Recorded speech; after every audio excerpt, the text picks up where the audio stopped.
Today, Leicester in the collapse that was, Chelsea in the disaster that could have been, and a final goodbye to a select few Premier League legends as we discuss the final Matchweek results of the Premier League season and what the outcome of those fixtures mean for each squad as the clock strikes midnight on the 2020-2021 Premier League season. This is the Premiership Perusal podcast. Manchester City are still alive here. Balotelli, Aguero! Back, Fuchs, and the ball in behind Damian Vardy! It's 11! It's heaven for Jamie Vardy! You are an ostrich. Well, your head must be in the sand. Is your head in the sand? Are you flexible enough to get your head in the sand? Now the fans are shouting every week, Louis van Gaal's army! Louis van Gaal's army! One defeat after a fabulous start. The game just got away from you there. I have nothing to say. Nothing to say about the game at all? Nothing.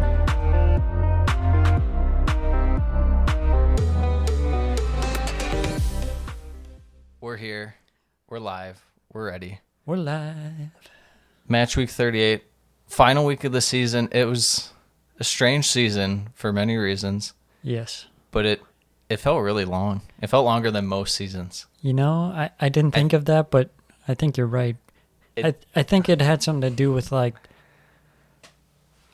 Project Restart was pretty weird because by itself. that started like Late July, July. Yeah. So then you have that, the shortened season, and then you have window off season. Yeah, you have that, and then you go into this season, and then you have no fans for a while, and then there's 2 weeks where there's fans or something. Yeah, at the very end.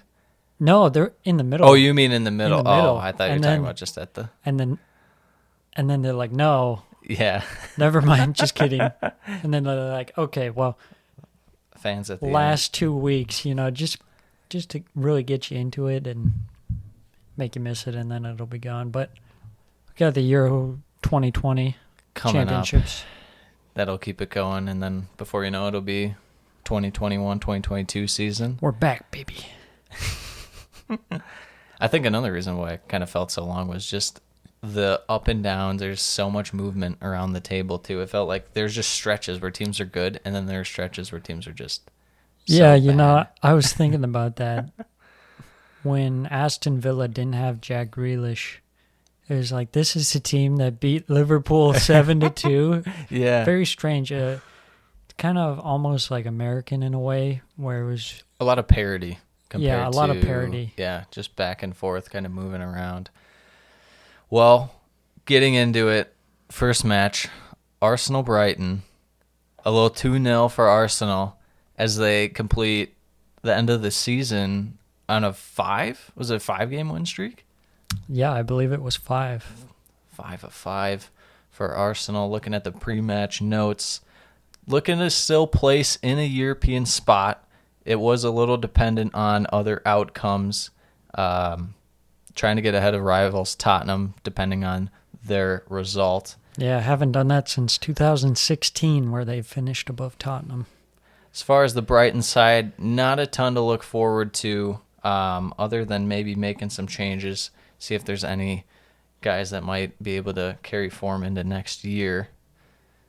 Leo Trossard getting a start as predicted. Yes, after his fantastic week against Man City. Starting off, Arsenal in control of the match from the start, wouldn't you say? Yeah, it was pretty much all Arsenal. Brighton really didn't impress me much. Usually Brighton comes out pretty strong, I like to think, and maybe get a few chances early, but they didn't really have that much. I think they got their win against Man City, and maybe they were looking towards the end of the season. Yeah, that may have been their kind of Super Bowl, kind of, so to say, their big match. One interesting note about the Arsenal lineup, we were talking last week about how Smith Rowe and Odegaard are so similar, yet playing together this match What were you thinking about that, even just heading into the game? Maybe thinking kind of an overlap there? Or? Yeah, right. We were talking about how that doesn't usually work, but I think this is kind of one of those scenarios where it does seem to work. Mm-hmm. And this one, it was kind of like almost like a 4-2-2-2. Mm-hmm. And Odegaard and Smith Rowe, I believe Odegaard was on the right more so. Yes. And Smith Rowe was more on the left. And that was kind of working in that regard. And then Pepe moved forward, more into a forward role. And I thought Smith Rowe had a really nice game. Mm-hmm. Same. He was just all over the place, making runs. And I thought Odegaard had a pretty good game too, but overall I thought Smith Rowe was better on the day. Yeah, he was. One guy not normally known for attacking in the Arsenal squad, which kind of popped up early on, Thomas Partey, was having a Partey of his own out here. He's popping shots.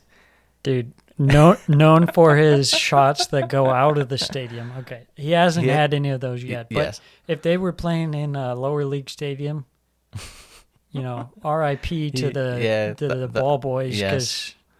Get on your bicycle, boys. Brighton, I'm always kind of impressed when I watch them. I say kind of because they lack it at times, but they're able to kind of slow and speed up the tempo of a game with the way that they want to possess the ball, how they want to play. And in the 25th minute, you're able to see that because it was going a little slower, and then they kind of caught Arsenal on the counter. You can just watch times where they do that. What do you think about it? I think they don't seem like a team that finished in 16th place. Mm-hmm. But that goes to show how bad their finishing has been. True. I mean, say you have Danny Welbeck for a full season, I think they could have finished easily maybe 12th. Yeah. I mean, above Palace, Wolves, Newcastle. Absolutely. I think if you go back and look at, you can't rely on stats, as we always say, and I'm not the biggest fan of expected goals Right. But if you go back and look at their expected goals, they're supposed to have a positive goal differential on the year by like 5 to 10. Yeah, instead they have a -6. Yeah. So, they're not as bad as they look. I want to see them maybe bring in some guys in the summer, some more attack-minded players. Yeah, it'll be interesting. I mean, they brought in Johan Bosch. Yeah, a couple summers ago. And he hasn't really done a whole lot. There's just some guys from the Eredivisie that really struggle to translate. Obviously, you see ones that are amazing. Luis Suarez comes to mind right away, but... And then you have some of the greatest American players ever. Josie Altidore. I just want to shout out my dad. He wanted more U.S. soccer content, so I'm just bringing in a little spice of Josie Altidore. Is there any way we get Rob Stone on the podcast? The American. One of the worst performances as a Premier League player, Josie Altidore. But to be fair, that Sunderland team was awful. But back to regardless. Arsenal, Brighton. Arsenal a little more out wide, a little less central as per usual with their gameplay. Last week I kind of mentioned how it did seem like they did try to work a little more central at times. This game, it was definitely more exclusively when they're in the final third, kind of getting it out wide and then doing what they do with their cutback passes. Yeah, I think with the dual central attacking midfielder, dual number 10s, I guess, that kind of promotes more of a wider system. Mm-hmm. You kind of split the field in half, and one guy gets the left, the other side. One guy gets on the right. Otherwise, you're looking at maybe getting in each other's way. Yeah, absolutely. Going on to the goal, 49th minute. It's the man in form. It's the magic man. He can't be stopped. It's Pepe. It's Pepe. Scores again. Xhaka to Chambers to Pepe, who brought it down very nicely. Nice shot. Yeah, very nice finish. Brighton just kind of caught too narrow. Again, Arsenal with the width, and Brighton, they're not necessarily a lackluster at defense. I think they have Right. some good qualities on defense, but they were caught out on this one, and Arsenal taking advantage with a nice goal by Pepe there. Yeah, I think that's the goal of the Arsenal system, is to move around the defense by bringing it out wide. You draw out those defenders, and then you cut it back in, and then there's more space because those defenders are maybe out of position. But I think a lot of times teams figure out that they can just sit there and maybe not close out on crosses as much, and they'll most likely be fine. Couple chances for Brighton before the end, well, right after the goal and before the second goal. But, I mean, they're just kind of half chances. The quality just wasn't there today. I know that they took off Trossard. It just wasn't going for him. Put on Connolly. He doesn't do much for me personally. Yeah. But, I mean, that's a lot of where their issue stem is. They just don't have much attacking quality. Yeah, I thought it was really evident in this game. They really were pretty poor going forward. I thought the only player who looked somewhat impressive was Bissouma again. And of course, that's why he's so highly regarded. And other teams want him. Going to the second goal, 60th minute. Who else? Pepe. He's going to take over the world. He very well might. I mean, comes in from the right, finishes calmly. Great through ball by Odegaard. Yeah, that on was that nice. one. He does have those moments where he just plays an amazing pass, and it's like, yeah, you can really see his quality in those passes. Absolutely. A little faster build-up play on that goal, the space and time to go forward. Yet this just shows the confidence and the form he's in right now. He had Dunk right where he wanted him. He could have dribbled him more than likely. Yeah. But he just takes a shot and places it bottom corner. I mean, that's not Nicolas Pepe from last year or earlier this year. That's a different Nicolas Pepe. You know, I got to give credit to Pepe. He hasn't had the easiest start. Of course, it's going to be difficult when you have that high of price tag. But from everything I've read, he works really hard in training. He wants to get better. You can see in his defensive work rate, he runs a lot more than what he used to. And I think it shows now. He's got more confidence. He's more comfortable in the league. And I think he's growing into the league. And I think it's also good.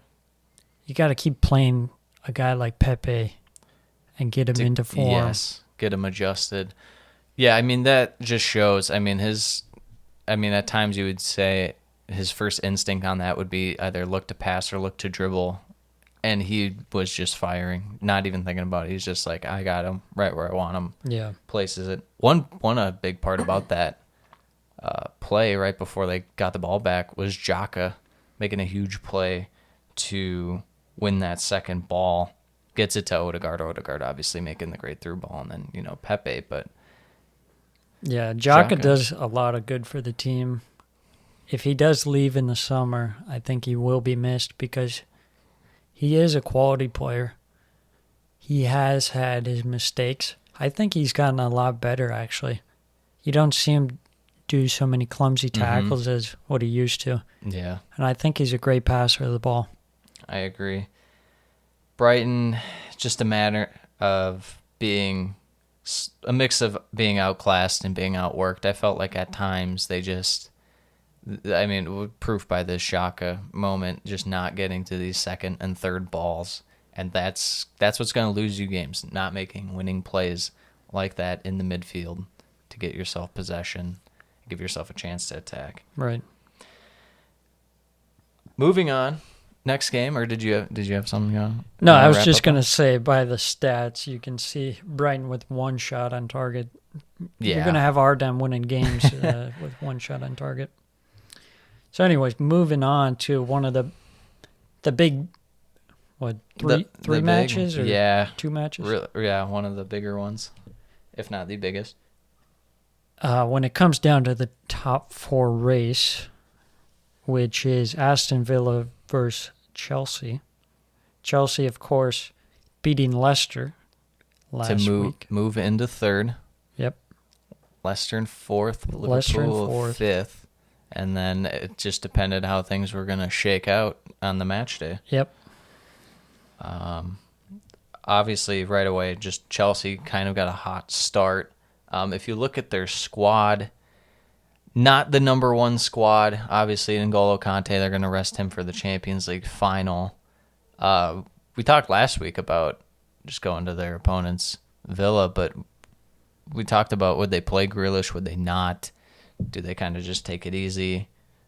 And then we must have forgot. Someone should have told us this is the Premier League. Winning teams like Villa, they might not be the best team, but they at least have a winning mindset, and they're going to try every week. They put Grealish out there. They put their best lineup out there. Maybe, kind of sat back, not as aggressive as normal, but still their number one team, really, and they really showed it. But getting back to the match, Chelsea, definitely hot start right off the bat, getting in their rhythm, getting their cycle going. But Villa's defense just matching their quality, wouldn't you say? Yeah, I thought Villa made it hard for Chelsea, but also Chelsea made it hard for themselves. I mean, it's been the story of the season. Timo Werner, his finishing has been very lackluster. The German fraud, some say. The German fraud. Which, I mean, It's more of a meme than anything, because everyone knows that guys aren't just going to adjust right away all the time, no matter what their price tag is, and sometimes guys adjust really well. It's just... Yeah, exactly. Especially when you come into the league and you're not scoring that many goals, and the pressure keeps building and building. Mm-hmm. I thought Mason Mount had a pretty good start as well. Of course, he's been one of the bright spots on the Chelsea team this year. It felt like one of those shots could have easily gone in. Yeah, for sure. It just bad luck. Could have been up you two. Could chalk it to, yeah. Easily. Chalk it up to. And when stuff like this happens for Chelsea, and we've seen it relatively recently, they just get almost like demoralized in a way. Yeah. At least when they concede first, which we'll get to. But a couple breaks for Villa, not breaks as in, like bounces, but yeah, they had some breakaways. McGinn, even Traore had some at times. Yeah. Ones where you felt they could have easily scored. I think when you're playing with Jorginho in midfield, you just waiting for that mistake to happen. Yeah. And it did. McGinn didn't capitalize on it, but going forward, just 14 minutes, and Traore picks up the goal and puts Villa in front 1-0. Completely lucky shot. He scuffed it straight into the ground. Yeah. Bounces up.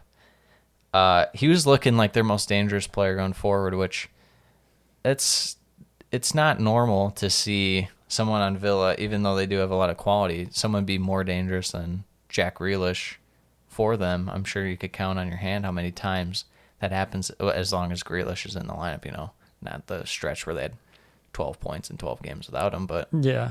Yeah. I mean, Ollie Watkins has his moments, but he's not 100% there yet, I think he's a great player, but I think he needs a couple seasons. Yeah, and he definitely needs... He can make plays on his own, but he's more if you're going to get him the ball. Yeah, and for a sure. shooting opportunity. Yeah, I think when they didn't have Grealish, it was like, okay, we're going to hoof it up to Ollie Watkins and hope he can do something. And it's like, that doesn't really work that well, of course. Mm-hmm. Well, moving on. It's halftime 1-0, but going right after half, it's going to be a penalty awarded to Villa. Yeah, that man, Jorginho again. Oh, no. A little rough go for Jorginho. Just a little contact. I mean, it's one of those where it's like...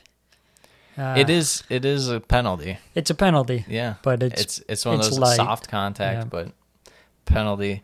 El Ghazi, the man who thrives when Jack Grealish is gone, the man who shoots like crazy, he converts it 2-0. Just kind of after that, it picked up a little for Jorginho, but it was two rough plays that.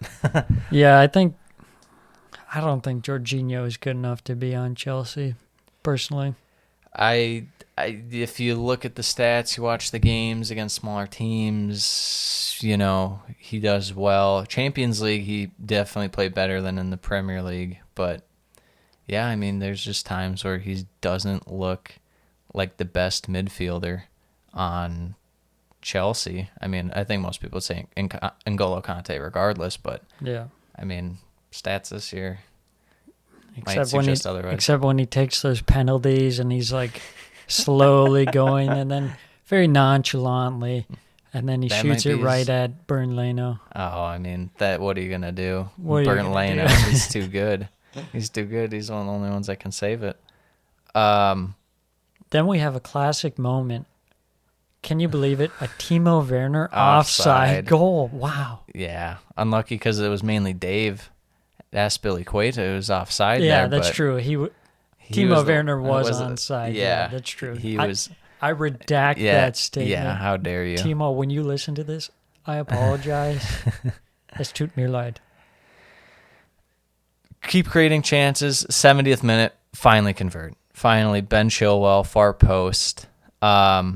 The Pulisic with Ziyech to find space. I'm always surprised that Ziyech doesn't get more run-in, especially, I mean, he was kind of playing when they were struggling, and maybe that's why he didn't play as much. And Tuchel, I'm sure he has his preferences, but I always feel like Ziyech is quality. It seems like he always does pretty well when he's on the field. Maybe it's just one of those things getting transitioned into the league. A lot of guys come in and maybe they're not playing all the time, but they start to build on their performances and slowly get into the starting lineup. Mm-hmm.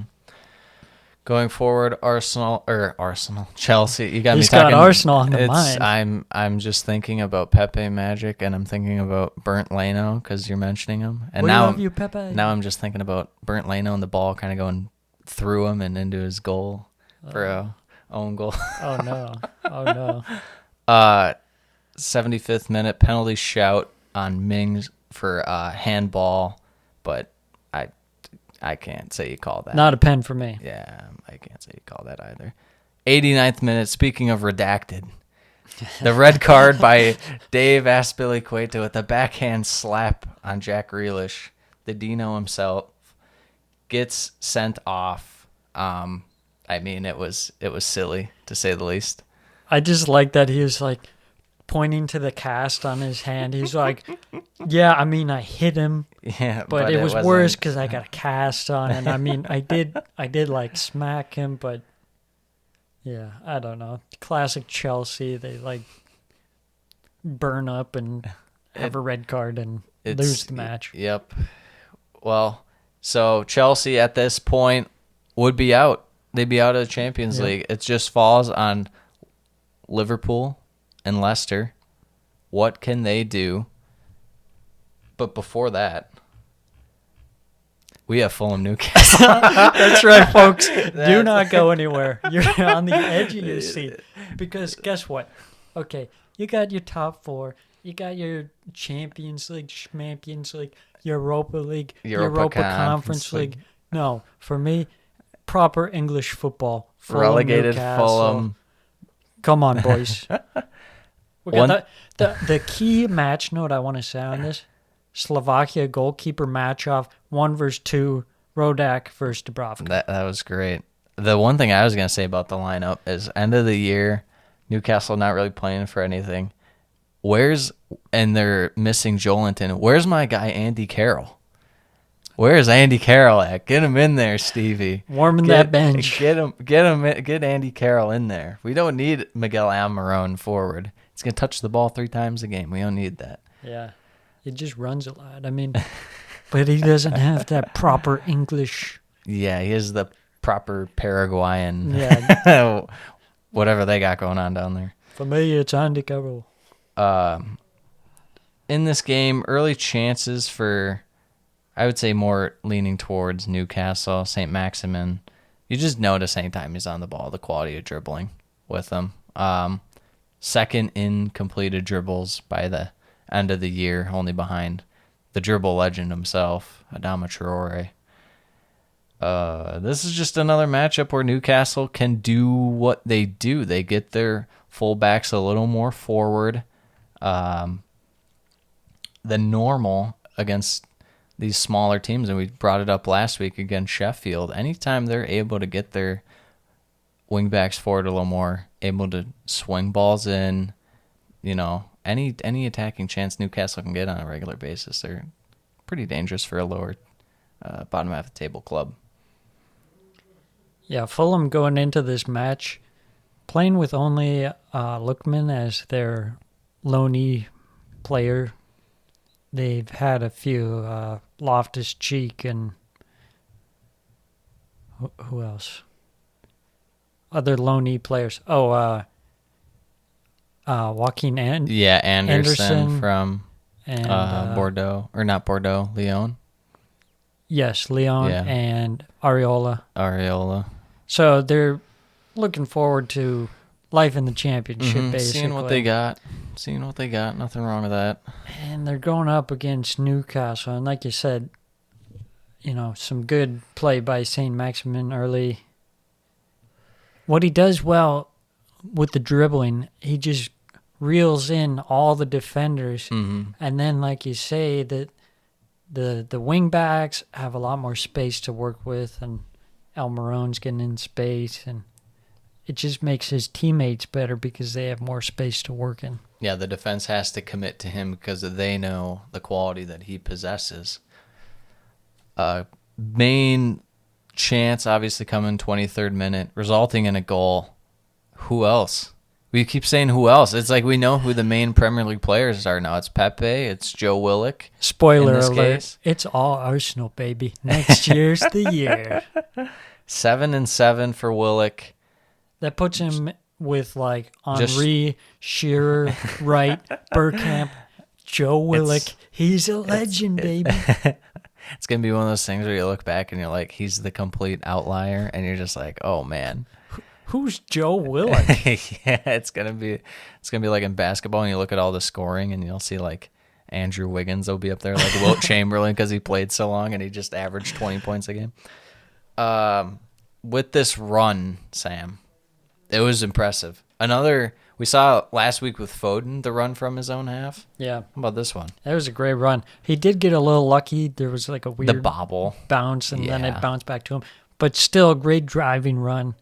He's one of those players that runs really well with the ball. Mm-hmm.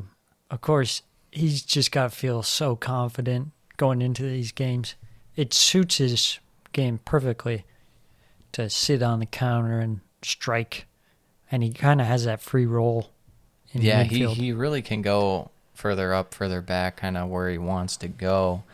To create the space before it was a nice little 1-2 with Murphy, and like I was saying with their wingbacks, they are able. Normally, I mentioned the crossing, but in this case, able to just kind of play it forward with the mid. In this case, Joe Willock in the midfield, but they just do a really good job of getting forward at times. So it goes halftime. Newcastle leads Fulham. Fulham have had the majority of the possession, actually, which, Newcastle does like to sit back and play on the counter, but you'd think maybe Newcastle, they might try and possess the ball a little more this game, but it didn't seem to be the case. Yeah, they're so quick that it does suit them to kind of play on the counter. And honestly, Fulham was playing pretty slow in possession, I thought, in terms of moving the ball around.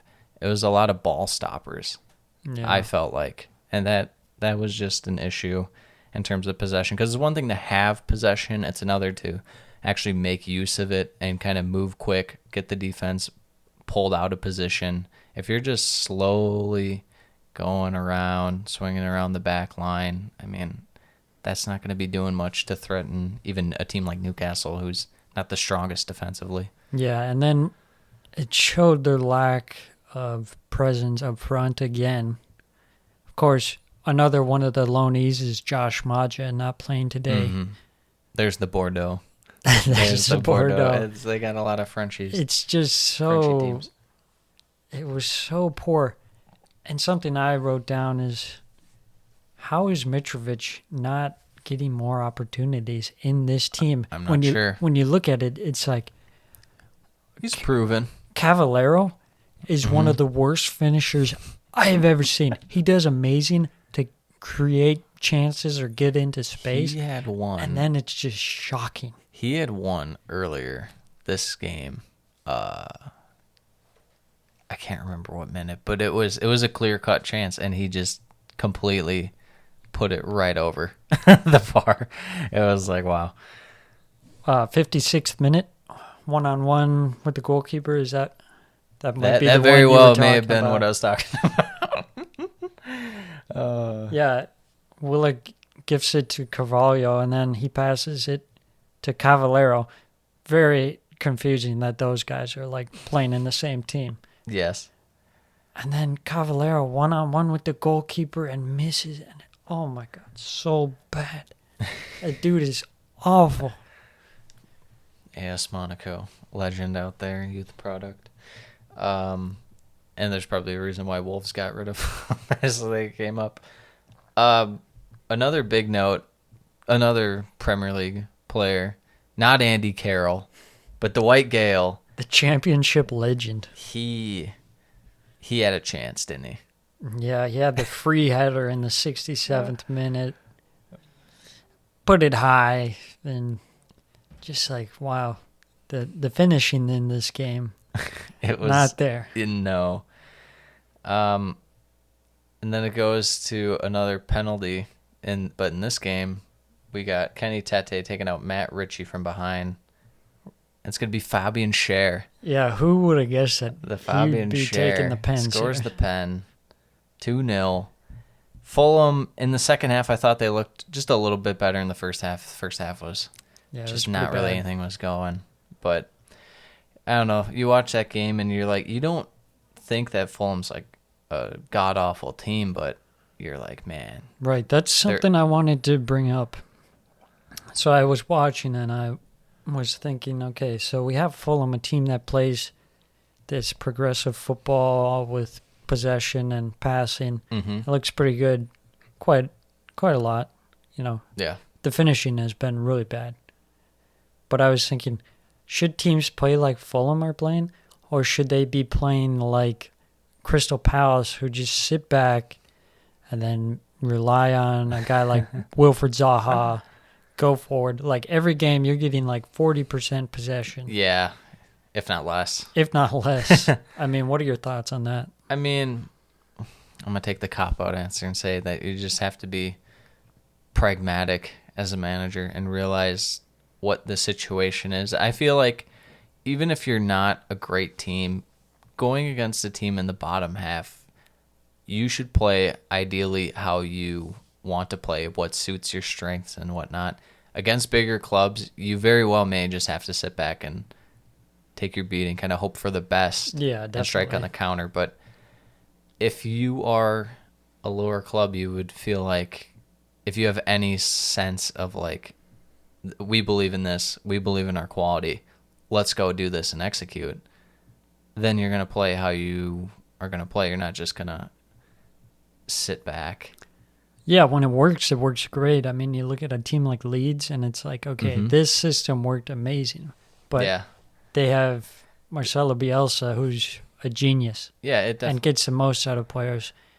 Fulham, I mean, Scott Parker good manager, but seems pretty good so far, but doesn't have the the players. players, but again, man, It still looks good, even though the players are not of the highest caliber. just makes me wonder, like, hypothetically speaking, if they just put in Mitrovic. You know, maybe he's able to get a couple games where he gets braces. I mean, we've seen it in the past, They but need that central presence, someone who can shoot and finish, and you know they can cross the ball into it. Just they tried some different options. I mean, bringing in Maja, it worked all he had right. moments he scored, but Yeah, if you're a team looking to survive, you need a good goal scorer. yeah, absolutely. I mean, you even saw they obviously went down last year, but at least, you know, Teemu Pukki, it felt like Norwich always had a chance to do something with him Yeah. because you're just able to at least score. If you're not able to score, It doesn't matter if you sit back or if you play progressive. It all comes to that. You might have a Tony Pulis kind of style, but you can't always count on that. As long as you have goals, you're giving yourself a chance. Yeah, I think that was just the downfall of Fulham. I mean, they just needed that one quality player up front, and I think it would have been a lot different. For sure. Well, moving on, we have a matchup between Leeds and West Brom.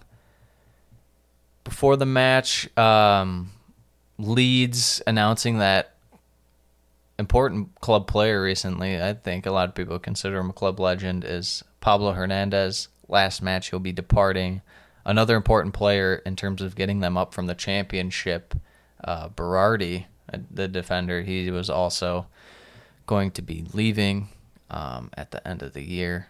When you look at the lineup, Bamford sitting out. They wanted to bring him on later to get him, the respect from the fans. They wanted to show the appreciation.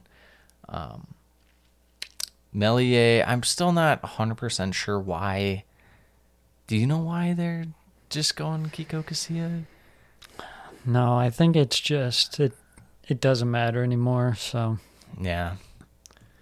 And then a big miss for West Brom is like their only good player, Pereira, Kyle Bartley, out through illness. So that starts off the game. 10K fans at the Ellen Road. It's a great crowd. Great crowd. Leeds going for a fourth win on the trot. They're finding their form at the end of the year. They're playing well. They look good. They do. I just want to say on a not very serious note before we talk about the game. And I've noticed this before, but now that we have this, I'm going to bring it up. I like how West Brom has a Turkish guy that says "okay" on the back of his kit. Yeah, that is nice. It's funny to me. Yakushlu. Yeah. Oh, okay, Yakushlu. Liam Cooper early on with the challenge. Very aggressive. He's saying, "Hey, West Brom, you better watch out. You're coming to Ellen Road. You're getting an arm to the face." Yeah, that was pretty much West Brom season summed up in a play right there. Yeah. Next big event of the game, disallowed goal, but man, was it nice. Just a lofted pass from Pablo. We'll get to him later on, but to Rodrigo, to Harrison, a little tidy finish, but was offside, unfortunately. Offside, yeah. Getting back to Pablo Hernandez. Man, he looked great still. Yeah, he still looks good. I don't know where he's going to go, if he just goes back to La Liga, his home country of Spain, or if he's going to maybe stick around for the Premier League. I would suspect he's going to go back to La Liga or maybe even Portugal. I would think so. Yeah. But the passing range is just amazing. Mm-hmm. And I think that's one of those things where guys get older, but they don't lose you don't that take quality. that away from them. Mm-hmm. Then in the 17th minute, Leeds open up the scoring. Rodrigo open at the back post off the corner, and Leeds are up 1-0. Yeah, West Brom kind of thrown off by the whiff from Berardi. How would that have been to score on your going-out party? Incredible. This game, even before the goal building up, it's no surprise. It's Leeds, but the pressing that Bielsa gets out of those guys, West Brom had no chance to get anything going forward. They were just instantly, there's someone on them. And Yeah. you look at the stats, they'll show you easily that Leeds are the most effective, and they press the most. They're the most effective at pressing. So after the goal, West Brom started to get into the game a little bit more. It was a little surprising. Maybe Leeds, they got their goal, took their foot off the pedal. West Brom wasn't really doing all that much. Mm-hmm. When you're missing a guy like Pereira, who's pretty much your whole offense. Yeah, that's your catalyst for any attacking whatsoever. Yeah, you're going to have a hard time. But then right before halftime, Calvin Phillips scores an interesting free kick, to say the least. He was pretty far out. Yes. I don't know, maybe 30 yards out or so. And But Johnston with just a... it was like right at Sam Johnston, but it kind of like bounced in front of him and then over him. It was bad. He was really embarrassed. Yeah, he didn't feel good about getting that as his first Premier League goal, that's for sure. Yep. So Leeds 2-0 at half. Nothing you too wouldn't crazy. expect out of that. I would say the only notes that you notice when you watch this game and watch players specifically, it's so impressive how far Stuart Dallas gets up ahead and gets back, and just how much ground that he actually covers. It's really incredible. He's got a crazy engine. Yeah, definitely a candidate for team of the season in the Premier League as far as defenders go. And I thought Calvin Phillips looked really well today, specifically with his long passes and his ball-winning mentality in midfield. He's just he's all over. He's such a great player for Leeds. One of those things, I'm so happy that he stayed at Leeds. Mm-hmm. He easily could have gone chance. to a bigger club, but it's his hometown club, and he's playing some great football. Leeds are doing great.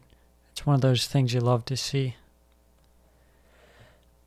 I would say that Leeds weren't as effective on their counter-attacking opportunities as they have shown in the past. Part of it could be because, they don't have Bamford in. It could be for a variety of reasons, just off on the day. But they weren't as sharp as normal, but as we find out, it just doesn't matter because they're just that much better.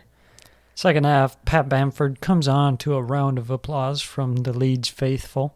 Chanting England's number 9. England's number 9, Pat Bamford.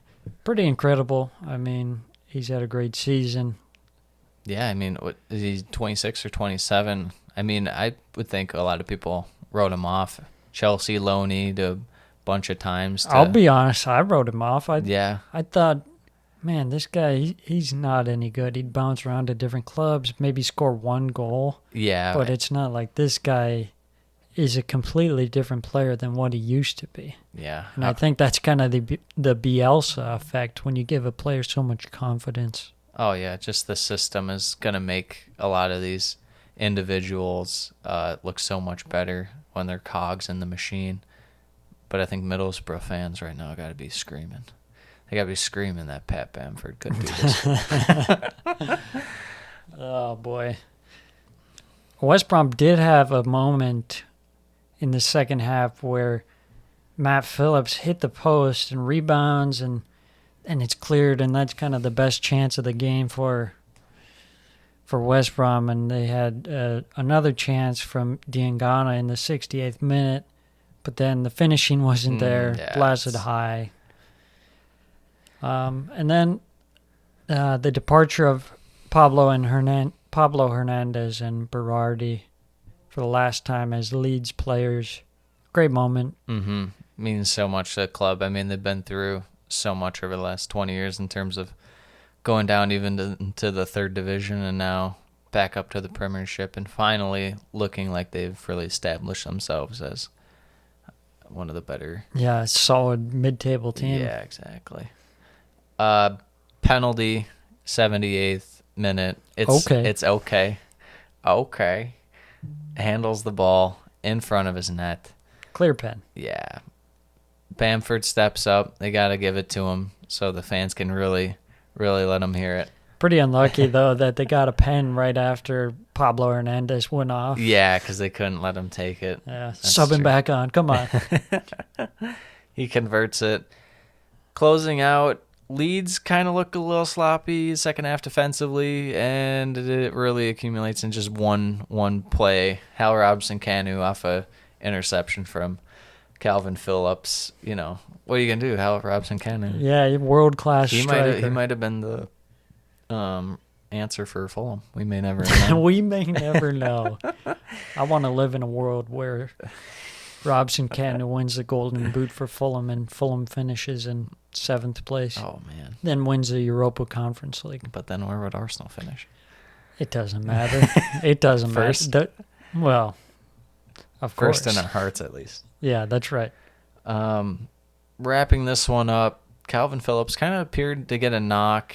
Yeah, I don't know what he was doing. He goes in for like a hard tackle. It's Yeah, like, dude, calm down. Nothing going on What in this are you game. doing? And then he has to come off clutching his shoulder. It didn't look good. And Yeah.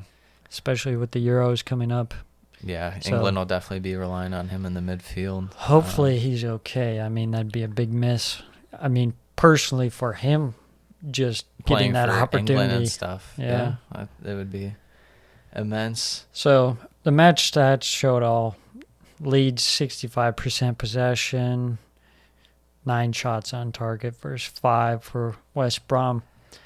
So pretty easy win for Leeds. Of course, West Brom already relegated. And that's just the difference between you can have 65% possession, but if it's not resulting in much and it's just kind of slow and lackadaisical, you're not Like gonna Fulham. you're just not going to do much. But if you're sharp and quick, and you're playing fast, I mean, like Leeds are, you're going to be putting so much pressure on that. Yeah, that's a that hard other one to team. play against when you're on the opposite side of that. They're playing fast and they have the ball all the time. You're Yeah. just constantly running and getting exhausted. Yeah, they're not going to let you just sit back and take it easy. Moving on to the match of the week, I would say. Definitely of importance, potentially equality. Sheffield is, and Burnley's pretty good. We'll get to that. We'll save that one. Yeah, that one is like the creme de la creme. Yeah. Looking at the lineups, we talked about it last week. Leicester, would they go back to the 2-striker formation against Tottenham? They did.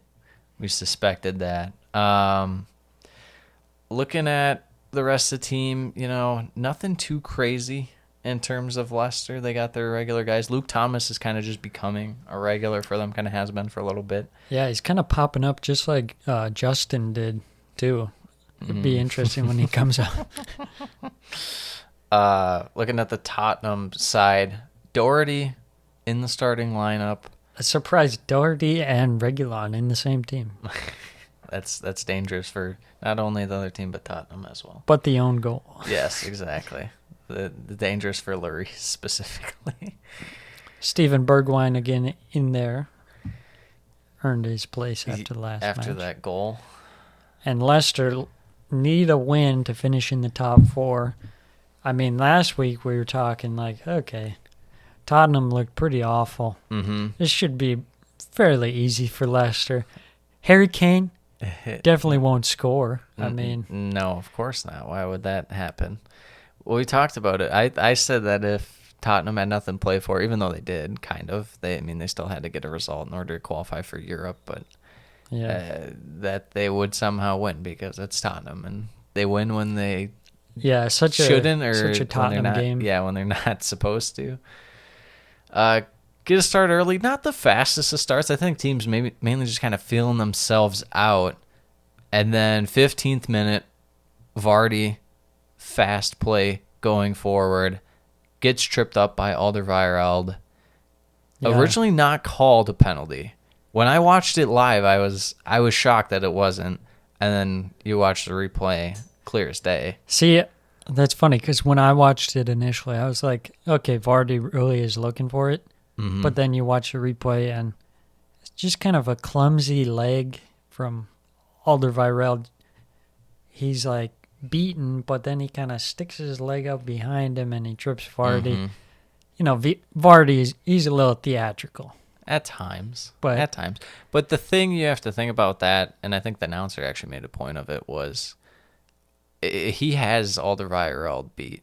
Like, Alderweireld is not outpacing Vardy to the spot Vardy wants to get to shoot. So if he just goes down, yeah, it that's wouldn't true. really That's a good do- point. But, you can't rule it out with any players. We've seen it before. They go back, check it, penalty, Vardy, slots it. Yep. Points to the spot. Yeah, and then you're thinking, okay, Leicester up 1-0, just like we all expected, Yep. Up into third at the time. And then there's a moment in the game which doesn't seem as big in hindsight, or At the time. but in hindsight, you look back. Fofana comes off injured in the 21st minute, they sub on Mendy, and then Ndidi Drops back. drops back into center back, which he has done before, but still not a natural Ideal. center back. Yeah, he's more of a 8, or even he can be a pivot, but it's not ideal for him to be the 6 back there. Yeah. So, going forward, Dele Alli to Son in the 38th minute. I don't know what Son was doing on this one. It looked like he either could have shot or passed it, but he got did neither. Yeah. He got neither. It was very confusing. Yeah, it was strange. But then a few minutes later, Kane gets on the score sheet, of course, looking for that golden boot, gets the ball from Son, hits it on the volley. Just really nicely taken, and it's 1-1. Yeah, it was just a rocket right between his legs, 5-hole. Nothing he could do right after. I mean, Tottenham kind of had possession for a little bit. It wasn't really going anywhere. They had like some chances, obviously, the Son chance, but then they capitalized on that corner. I think it's times like that where you see Harry Kane's quality, and for me, I almost forget about it because Tottenham were so bad. It's like, imagine if he was on a better team and you saw that way more often. Oh, yeah, you're right. You're not necessarily write it off, but you kind of take it for Forget granted. about it, You just take it for granted because Tottenham really aren't the best of sides, but Harry Kane sure makes them look like they should be better. Maybe that's why we hold Tottenham to such high standards, because Kane holds them up so well. That's true. Yeah, I mean, without Kane and Son, you don't expect much out of that team. Mm-hmm. So anyways, it goes into halftime 1-1. And at that point, I can't remember exactly how it was playing. I think Given the other results, I believe it was Liverpool 3rd, Leicester 4th, Chelsea 5th, I want to say. I know Chelsea was out at that point because they were losing. yes. And Leicester at least had a point. Right, yes. Chelsea was the one who was out at that point. But then right after halftime, 51st minute, another penalty. Jamie Vardy, of course. Sanchez. What was going on there? I mean, it was just some weird defending, poor defending. When I watched the game live, I thought it was more idiotic by Sanchez as far as, like, what are you doing? Why are you even putting yourself in that position?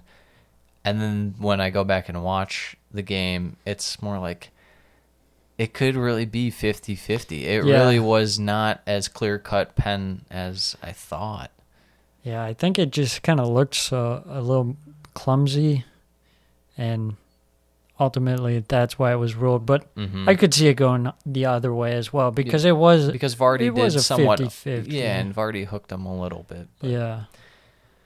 So Vardy equalized, or takes the lead 2-1. takes the lead 2-1. Then- Okay, leads. Leicester is back 2-1. You know, everything's going smoothly. And then in the 76th minute, after putting pressure on Oh boy, Tottenham with the equalizer, Schmeichel just whiffs on the punch, pretty much. so bad. I mean, he was claiming he got fouled, but There's Not nothing in much. it. There's nothing in it. just a terrible punch. Really nightmare Yeah. stuff. Yep. 80th minute, not too far after the equalizer, Perez comes on for Albright, maybe trying to provide a little more in attack. But it didn't really do a whole lot for him going forward. It just kind of felt like the last 15 to 20 minutes was kind of all Tottenham. Yeah, Leicester in the midfield didn't look very good. I mean, it looked pretty easy for Tottenham to just go straight through the And midfield. you know what part of that is? Ndidi. Ndidi's moving dropping back, further right. back. Yep. I mean, he's a massive ball winner for Right. this team, and you take Fofana out, got to move him back. Mendy, when's the last time Mendy started Premier League games on a consistent basis for Leicester? It's been a good while. Yeah. So, I mean, who knows if he's in form or not. But going forward, we have a goal the by the super man. sub, Gareth Bale. The man who he might care the most about Tottenham, which is saying a lot because he doesn't really care at all about anything except for golf, Wales. Madrid in that order. He still cares about Madrid more than Tottenham. Yeah. Kane did a nice job of kind of dangling the defenders. Pops up, hits his hand. No call. They keep playing. Kane ends up laying it off for Bale. Bale slots it. Yeah, it was a great streaking run by Bale to come in and a nice finish. So what do you think about the handball, no handball call? It's hard because with that spot in the game, no matter what, it's going to be a massive call. I think I would have called it. Yeah, I think so too, because I think it helped him control the ball. Yeah. And ultimately, he gets the pass, and then they score. Mm-hmm. Earlier in the season, that gets called 100 times over. Oh, yeah, absolutely. Even if it's closer to his side and clearly not intentional. Honestly, I was just shocked that they didn't call with it. the VAR. That's how I felt too. It's just, I don't know. We shouldn't be surprised with VAR because you just never know. It's counter logic. And then 95th minute, another counter. This time for Bale again. Some shocking defending. He was kind of caught in a spot. He being what's his name on Leicester? Soyuncu. He was kind of caught where he had to kind of cover Kane. Yeah, but that's yet, true. If he steps on and Bale, then he pulled off, yeah.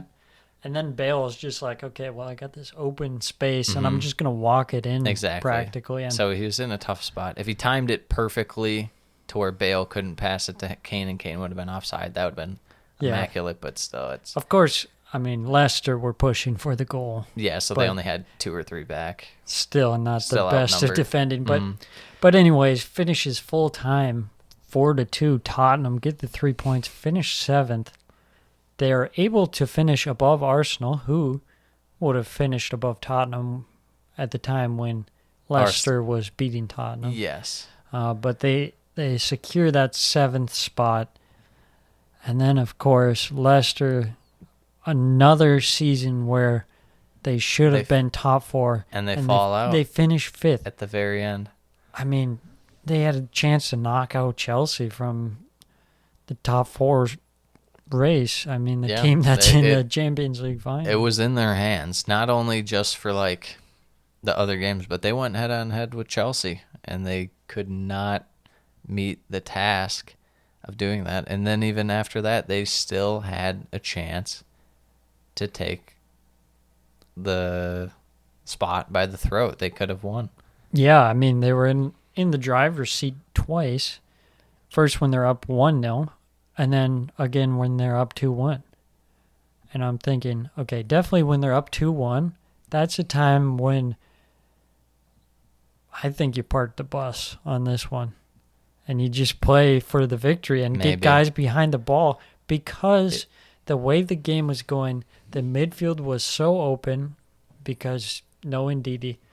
But for me, you have a Iheanacho drop back and play as a midfielder instead of more up front. Forward. And you got to get everybody behind the ball at that point, I think. Yeah. Just because of the way the game was going, you're playing with Ndidi as a center back and Mendy in the midfield. They could have been more defensive-minded with substitutions as well. I think it probably came down to Rodgers was thinking, well, we don't have Fofana, and he's one of, if not our best defenders. Our best chances to still just keep playing the way we've been playing, put the pressure on Tottenham. They have a very shaky defense. But their strength is attacking. Our strength right now is not necessarily defense because we just lost one of our best defenders. But I definitely see the case for it, because eventually there's just times where good teams say, all right, we got to shut up shop. Yeah, we got to just... In this game, there were signs that Tottenham was building up and that goals were coming because of that space in the midfield. And to me, it's like, okay, you can play this back and forth game with Tottenham, but that's not what you want to be doing when you're trying to lock down the top four spot. I mean, it just seems stupid. It's like you're chasing that third goal when, of course, yeah, it would have ended the game, but there were also moments when, like, okay, Son's in behind, or Kane and Son. Yeah. And it's like you're playing a dangerous game. Yep. I completely agree with you. But then I think also the issue being the available substitutions to Leicester. Do they really have players that are going to shore up the midfield? Not really. No. So, yeah, it might have almost been better for them to just go with another center back there and move Ndidi back. Maybe take off Vardy or Iheanacho. I think if that's the case. I think they just didn't have another center back available other than maybe a youth player because no Johnny Evans and no Fofana. And I think that's been their, I don't know if you want to call it a weakness, but it's like moving forward, that might be an issue you want to address because you can't rely on Johnny Evans being healthy anymore. For sure. Because he's older.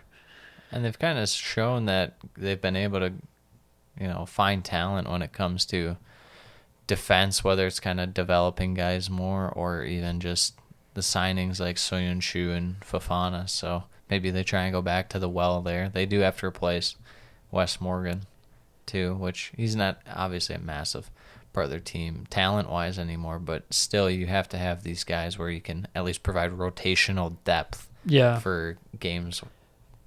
It'll be interesting. They're being rumored with Kabak. From Liverpool. Yep, on loan to Liverpool from Schalke. It'll be interesting with the price and whatnot if they want to pay that much for a guy who they're expecting to be a third choice center back, ideally, because I think your first choice is Soyuncu and Fofana. Yeah. Although, they do like to play with a back three sometimes. So. Yeah, so even more depth will be needed at. Yeah, especially if you're going to play a back three, then you got to have good depth at center back. Absolutely. So that was the match of the week, pretty much, and that just really disappointing. Disappointing from Leicester. Leicester, no result. This kind of spoils the games ahead, but this drops them into fifth. Chelsea and Liverpool will end up finishing in the top four. It just matters where Liverpool and Chelsea slot, and that depends on this match, Liverpool-Crystal Palace. Yeah, and I mean, when you're looking at the match week ahead of time, you think, okay, Liverpool versus Palace, that's a win for Palace. Just kidding. I think that's a win for Liverpool. I think. But anyways, this felt, even before the game, this just felt like one where Liverpool was gonna win. There was I couldn't see a way that Palace was gonna win. And we'll get into what happens because there were chances. There were definitely chances. But it just coming in, you just felt like it wasn't gonna matter a ton. Yeah, you could tell this wasn't the pivotal game in the. Of the three main ones. The top four roulette game.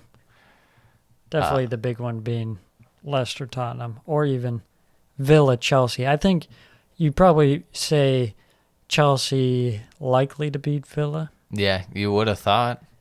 And then, or at least get a draw. But then it's like, because Villa's been think playing Leicester better. Would beat Tottenham too, but I think Tottenham is a better team than Villa. Tottenham is the Jekyll and Hyde. You don't know what you're going to get. It can be anything with them. So yeah, especially when the pressure's off. Oh, yeah. Pretty much. Exactly. And it's just, like we said before, if you can score goals, you're always a threat.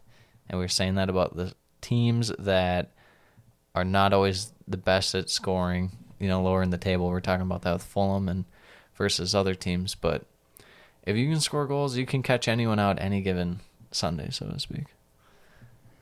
So, coming into this game, Liverpool versus Palace, Wijnaldum, last game for the club, he's been pretty good for Liverpool in his time. I mean, he kind of came in as they're thinking just a rotational piece. I would say he was probably, maybe besides Henderson, one of their best midfielders, at least this season. Yeah. For sure. They were very dependent on him. Yeah.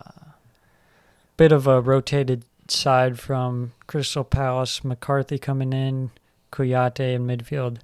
No Benteke up front, so you got Ayew, Townsend, and Wilfried Zaha as your front three. I kind of like the Andros Townsend pick against a Liverpool team.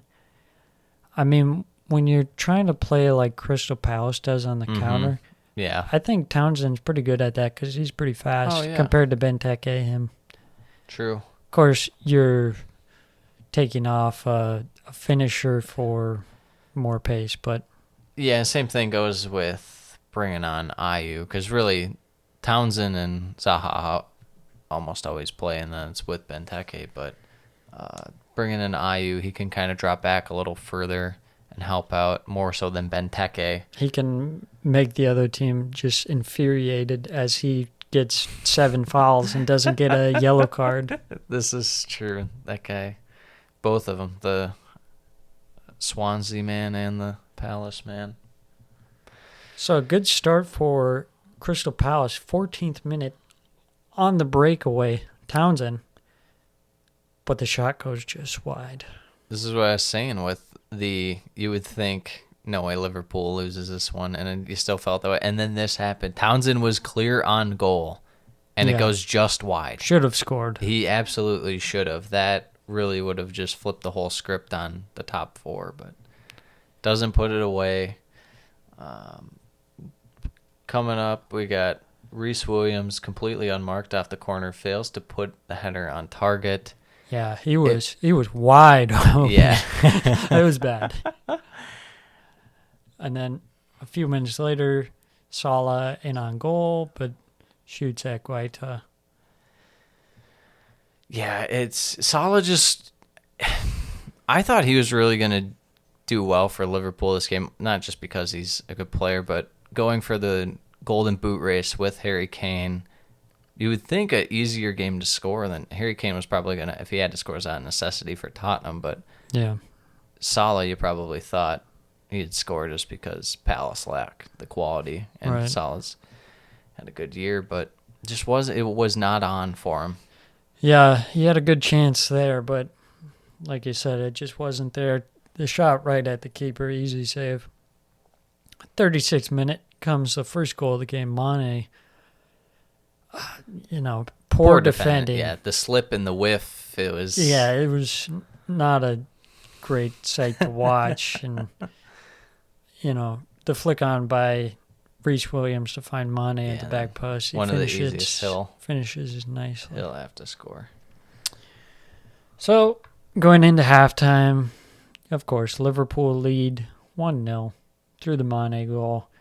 Pretty much all Liverpool since the bright start from Palace. Of course, that's just how Palace plays. They sit back a lot. And, when you don't capitalize on your chance and then you sit back, you're going to have a hard time. Massive shift to the game, what could have been. But about halfway into the second half, Palace get their first touch in Liverpool's penalty area. And 50 minutes. 50-5-0. More than a half worth of football. And it's just a touch. I mean, I think that just goes to show Palace. It's a mix of tactics just not even being... I just hate their it's hard to put game into words plan because so much. their tactics are just so passive. Very. They're so passive. They rely on moments of brilliance from players that can provide it at times. But if you're just relying solely on that rather than strategy that will get those guys in space to create those chances more often, you're not going to score nearly as many goals as you potentially could if... Well, here's this. Compared to a team like Newcastle, who also likes to play on the counterattack, you look at Newcastle, they can play pretty fast and put on the pressure.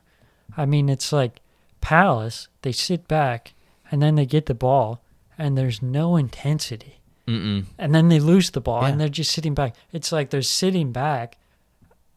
This is like a reclining chair. They're way back here. Yeah, They're leaning they're back. prone. They're prone on their back. That's what I'm saying, that they're just so passive that it's just too much. It's too passive. There's times where it's all right to be passive, I guess, if you're just going to sit back and that's your style, just to sit back and then strike. But they're passive, and then sometimes they'll try and get possession, and even with that, it's just slow, not quick. There's Yeah. no method to it.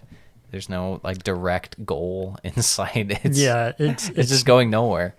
I mean, even with a guy like Wilfred Zaha, it's just Mm-hmm. not enough. You need more quality around him to Yeah. get the best out of him, I think. Yeah, and I'm not the biggest Wilfred Zaha guy, but he could be doing a whole lot better that if Palace had the right, not necessarily just players around it, but even just like coaching decisions made that would suit him and the team better.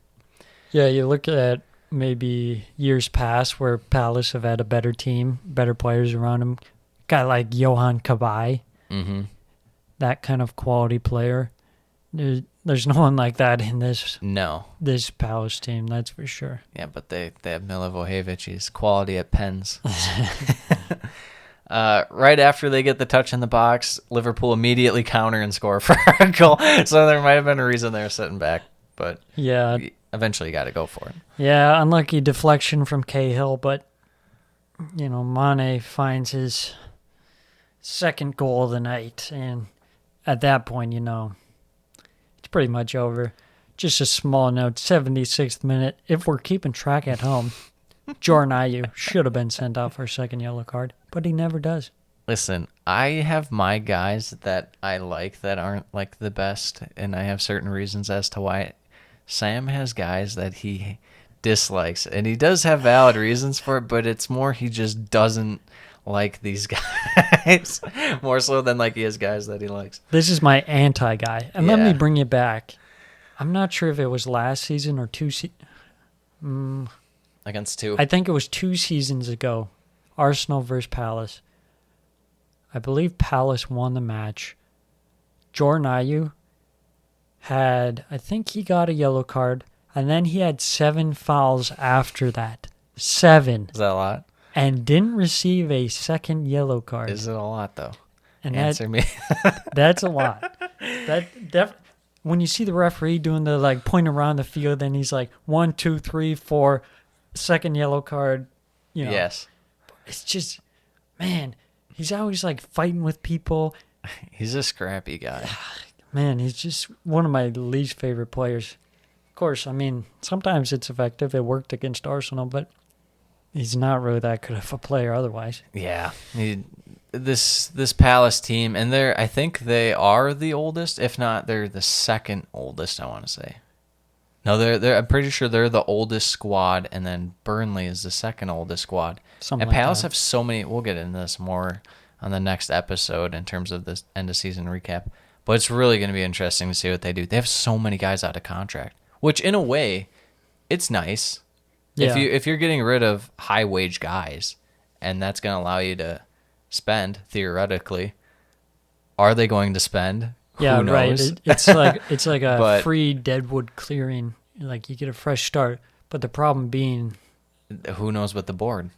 And they have no manager. so- Exactly. They could really have a nice fresh start, and we Yeah. could see a whole new Palace, or Palace could be in the championship. They could be like one of the worst teams ever. Yeah, you never know. It's a wide range. They're very interesting coming Yeah. up. But So, anyways, so that seals it. yeah, Liverpool 3rd, Chelsea 4th, Leicester 5th.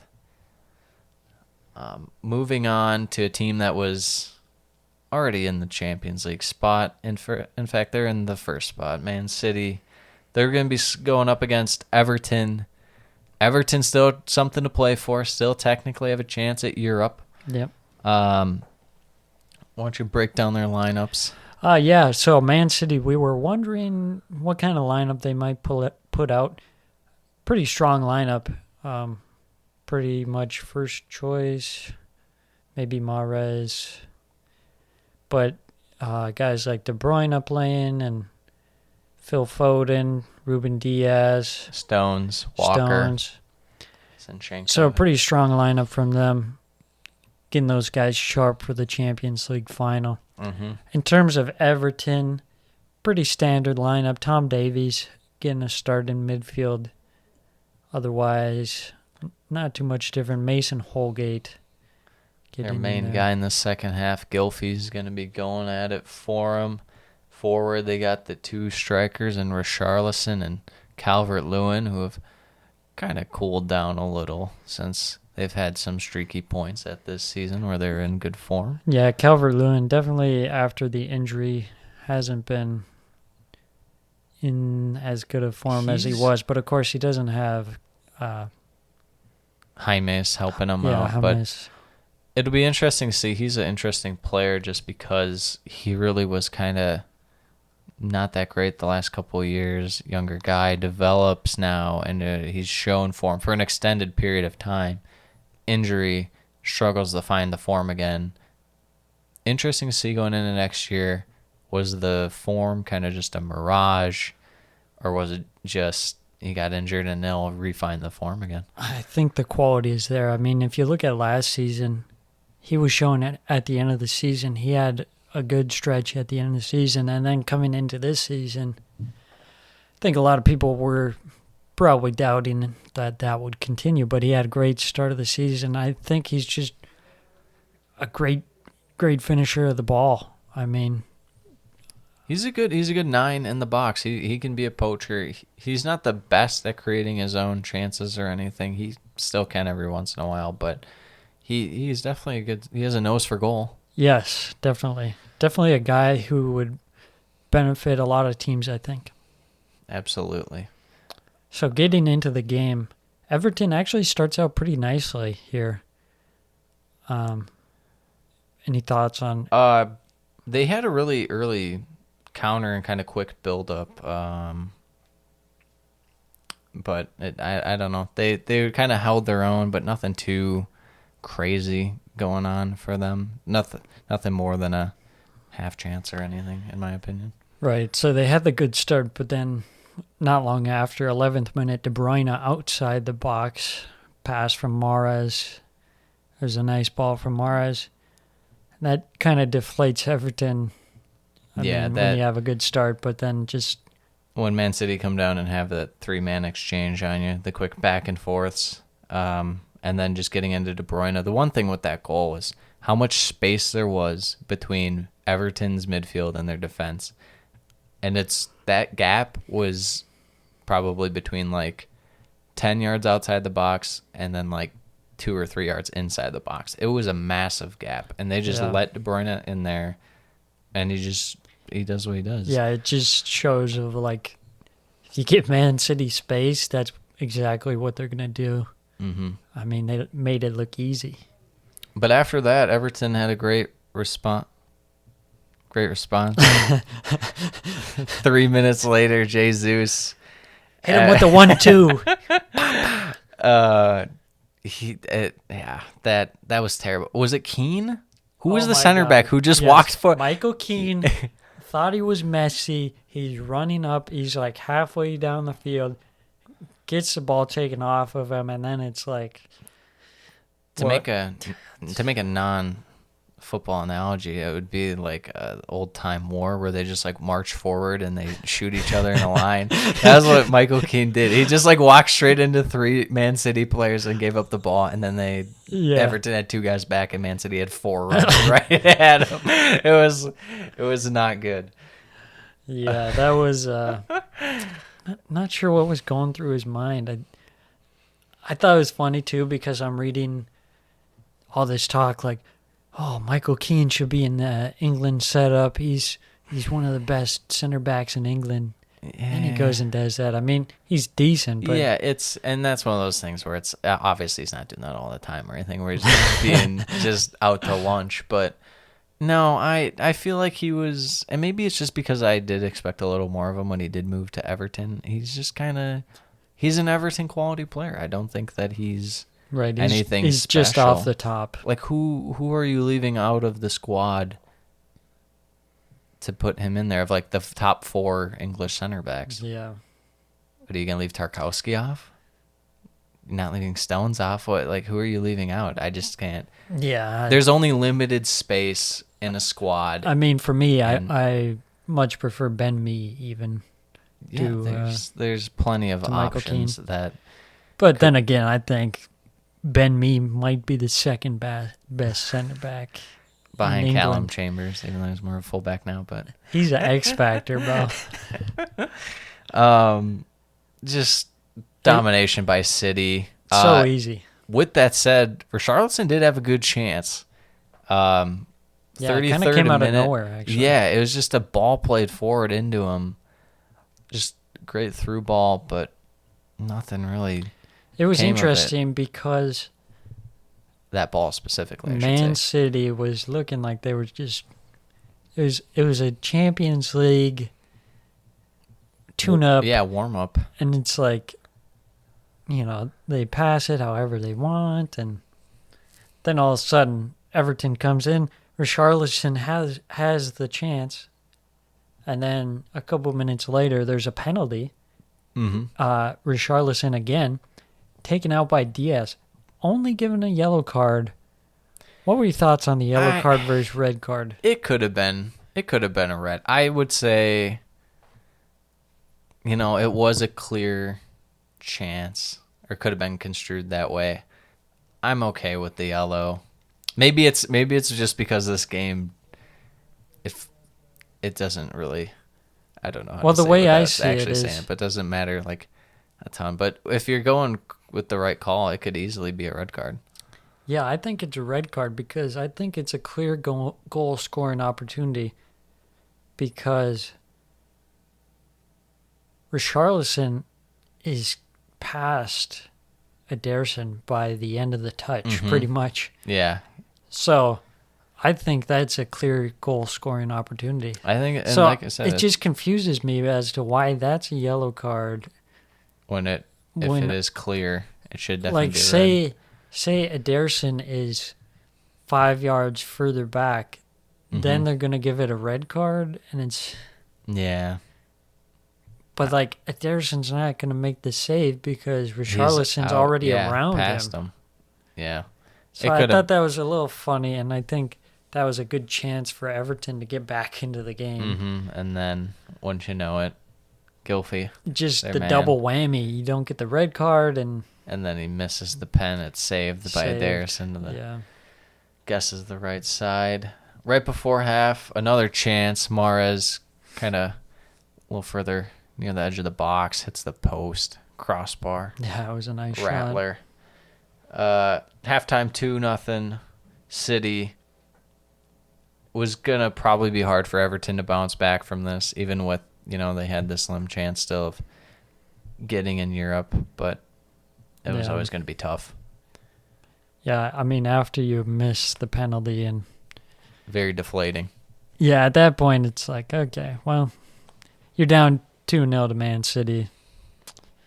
Probably All over she at wrote. that point. Oh, she wrote. But moving on into the second half, We figure out that that's all she wrote.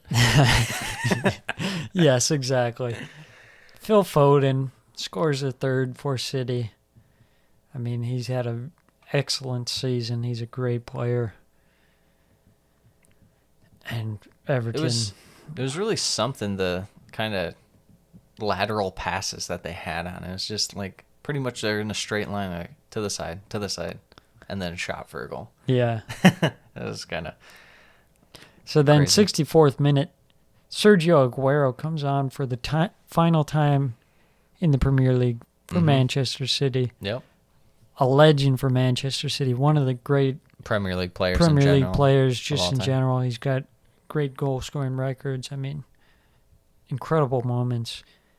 And of course, it just had to be in the 71st minute a beautiful toe poke goal for Aguero. And then again in the 76th minute, scores a brace. Great cross. Amazing ball From from Fernandinho. Just Both. picks him out. Both legends finding a way to go out in style against Everton. It was just another one of those great moments for Aguero to go off on that high note. Mm-hmm. But I mean, didn't mean much, but It's still always nice, I mean, to go out on a high as a club legend. it was a feel-good moment for sure. Everton makers of feel-good moments since Yeah, they're always on the wrong side of feel-good moments, except for the Jags hit against Liverpool. Yeah, that was class. Man City just stats-wise dominating. Yep. It's dominated the scoreline. Everything was just total domination by City. Yeah, 893 touches compared to 490 for Everton. Crazy. Moving on to the premier match. Yes, folks, I'm sorry you had to wait for this one. Yeah, we might have to timestamp this one on the pod. Yeah, right. People are just going to click right to it. For all you Sheffield United fans and all the Burnley fans out there, loyal listeners of the pod, here's your game. Yep. As far as lineups go, nothing too crazy for Burnley minus Pope still out, so they'll go with Will Norris again, just like they did last week. They went with Jimmy. They were in the Ireland kit here for it's all for Jimmy Dunn. Yes. Brownhill in again. I don't really mind him as far as Burnley goes in attack. He's all right. I kind of like him. They got Dwight McNeil. They're going to be relying on those two a lot next year because, like I said, that they kind of have an older squad, just like Palace. Palace has guys kind of leaving. Burnley, interesting to see what they do if they try and bring in anybody in the summer and what they look to address. Yeah, especially with the new owners. They have said that they'll be investing in the club, and of course the situation with Sean Dyche. I feel like lately it's kind of been like he's teetering on the edge of leaving. It's the more that it's not resolved, the more you feel like it gets realistic that he could actually leave. Yeah. At least that's how I feel. Eventually, it's going to get to that breaking point. Yeah, where they got to extend him or he's going to leave. As far as Sheffield go, virtually there's the same kind of lineup that they've been rocking lately. Nothing too spectacular. Nothing really up for grabs in this one except for pride. Pride. We got pride on the line. And what's more important than pride? Nothing, in my opinion. Yeah, Sheffield looking to build for next season in the championship. Burnley getting close to the bottom there, 17th. So there's definitely work to be done. Also, I think in this season where there was a lot of parity, in a different season, maybe Burnley could go down pretty easily. Yeah. But I could also say that for a bunch of teams. Pretty much Palace, from like 14th to 20th. I would say the cutoff, as good as Wolves, as bad as Wolves were relative for what we expect from them, they were probably the cutoff in terms of teams that wouldn't go down. Yeah. Anyone from there on, you could really, if you squint hard enough, you'd be like, I could see it. Kind of open game. Sheffield, I felt like, was always semi in control, even though they didn't necessarily have more possession. For whatever reason, when Burnley has more possession than a team, it just feels like it's going to go real bad for Burnley. Burnley doesn't know what to do. It was so poorly controlled by Burnley. It's like they were running around with their heads cut off or something. And that's what I was saying last week. It's like Burnley's best when it's like chaos and there's just no order to what they're doing and you have no idea when they're actually going to score. Yeah. They just kind of out of nowhere will drop it on you. 24th minute, David McGoldrick missed one last week they should have scored. Puts this one away. Beautiful goal. Yeah. Just the lack of not closing out by Burnley on him. Yeah. Just having someone to press. Like I don't know what that was. They just let him run straight and then he's like, okay, I'll shoot it even from a little outside the box. Yeah, I mean, it was really nicely taken. He had the space. He looked really up for the match today for, this match. Mm-hmm. This one, it's one of those, like, you know what it reminds me of is when Stoke used to be in the Premier League, and it's just kind of just a grinder kind of soccer. Very low quality, very high physicality kind of game. At halftime, Sheffield up 1-0. Just a lot of fouls, a lot of giveaways, bad passing. It's what we love about the Premier League, really. Pretty much the Super League. Yeah. Burnley created some half chances where there's some like scrambles out in front of the net, but no one was ever really near the ball when it was there for the taking. And they'd have shots, but they just weren't threatening shots. It was just kind of a sad whimper from Burnley to go out on. I feel like a lot of it came down to they're just being outworked too by Sheffield. Even though Burnley was possessing the ball, I don't know. They just weren't really doing anything with it. Yeah. Not much to say on that. No, there's really just not much going on in this game. For all 5 of you who actually watched that match, you know. You know your team at this point. So, moving on to the next match, West Ham versus Southampton. West Ham playing for that Europa League spot. I think they pretty much I think they even if they got a result, if they drew, I believe they would have. They would have been able to stay in the spot because they would have had one more point than Tottenham, if I'm not mistaken. Or would it have been even? Yeah, it would have been even. Tottenham would have been above on goal differential. So it was a must-win. It was a must-win out here for the Hammers. Well, no, they could have gotten a draw and been on 63 points. Oh, that's what I was saying. So I was right. I just got... So they needed a draw They needed a win. some result. Yeah. They could not... It was a must not lose, as we call it in the business. Right. Regular lineup, really, for West Ham, which is nice to see, especially Antonio being back for this club.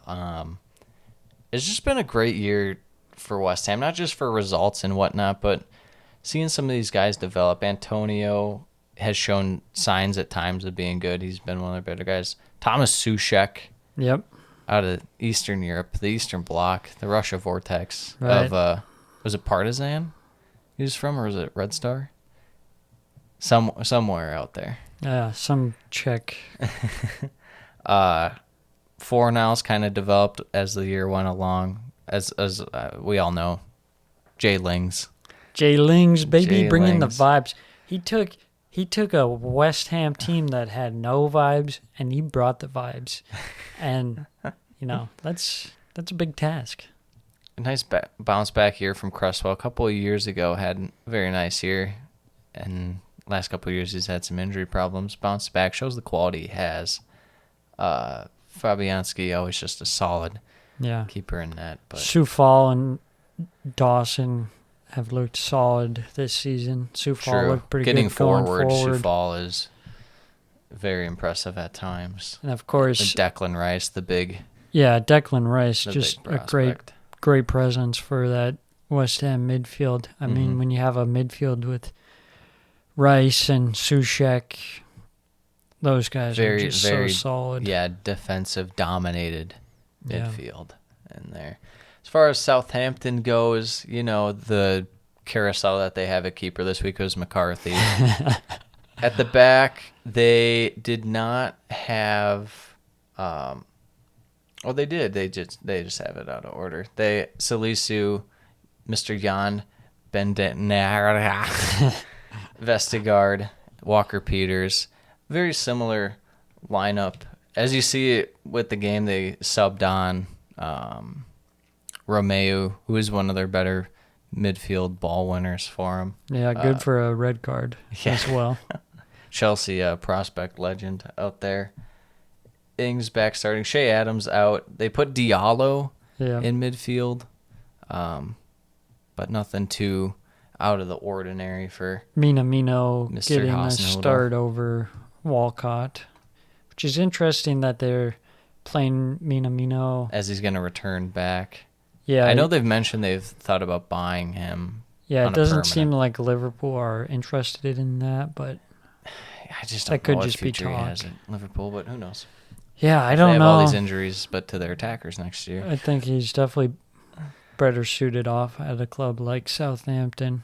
Yeah, Liverpool. He's definitely not Liverpool quality, No. unless he's like an occasional rotation player for like the FA Cup or Carabao Cup, or Yeah.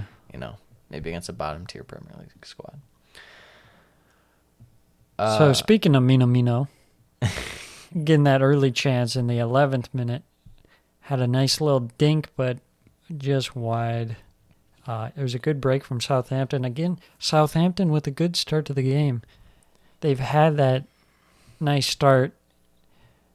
Last game they had a nice start too, really against positive. Leeds. Yeah. But then they kind of just fall off eventually. I thought both teams are kind of playing fast early on, a little back and forth, not a ton of like long possessions for either team. Walker Peters has a chance. I think it was in the 22nd minute or somewhere thereabouts.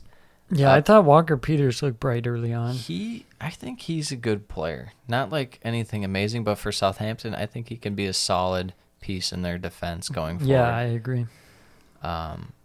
Then West Ham finally get the best chance. It goes to Fornals, gets a rebound from Bowen's shot. This really came down to Southampton's defense just being walked pretty much by Jared Bowen with a simple like header, a little touch to himself, and the rebound shot, as I mentioned, right to Fornals. Yeah, I really like Jared Bowen. He's a high work rate kind of player, and he gets in good spaces. I think teams really, that's one of those things that you could probably get away with if you're a bigger club, but having a more attack-minded guy that is high work rate and will still get back and stuff is massive for